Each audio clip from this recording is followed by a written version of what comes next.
Hey, law school buddies. I just wanted to tell you about a situation this past week that helped me to understand negligence per se a little bit better.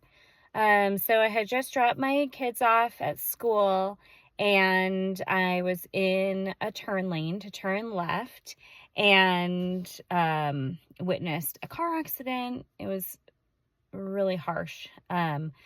So there was another car coming the other direction, and then that car was turning left, so they collided.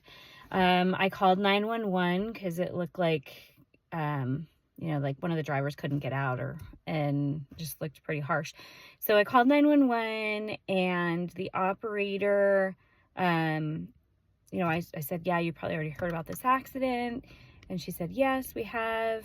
And then she just quickly asked me, she got my contact information, and then she asked me, like, did you see who ran the red light? And I was like, from where I was at, I could not see.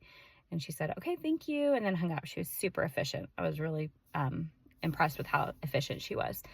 Anyway, it made me think of negligence per se, which is negligence by law, right? And so there is, I'm sure, a statute that says that you may not run a red light, right? And so that's the statute when you're driving on the road.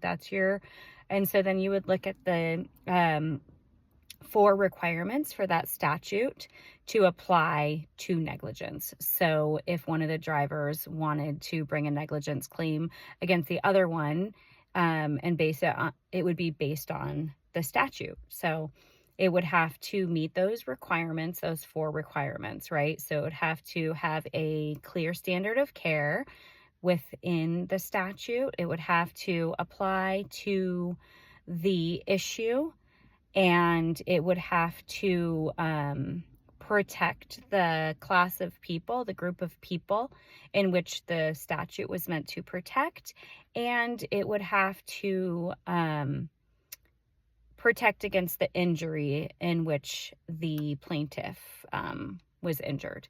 So in that situation, I haven't looked at the statute, but I can assume that the statute would have that standard of care, right, of a driver driving on a road. They have the standard of care to not run a red light, right? So that's the standard of care for the driver, and it applies to the situation because it's to do with traffic and the flow of traffic on the road and protecting, against other drivers on the road, other people on the road. So that would be the class of people. And then the injury, right? There was damage to the car. So it was meant to protect against injury based on, like what could happen from a car accident. So that checks off. And I think we checked all of them off, right? Yeah, so we checked all of them off. So that would be your standard of care under, so it would have like a special standard of care based off of the statute. So then you would look to see if the defendant breached that duty of care that was established in the statute. And so I would assume one of those drivers did breach their duty under that statute in that they ran the red light. So therefore, there is negligence per se. So under the law, they have breached their duty. So then you would look after that. You'd obviously still have to look at causation. You'd want to make sure that it was the actual and proximate cause of their injuries, that there were damages sustained, right? So anyway, negligence per se. Happy studies.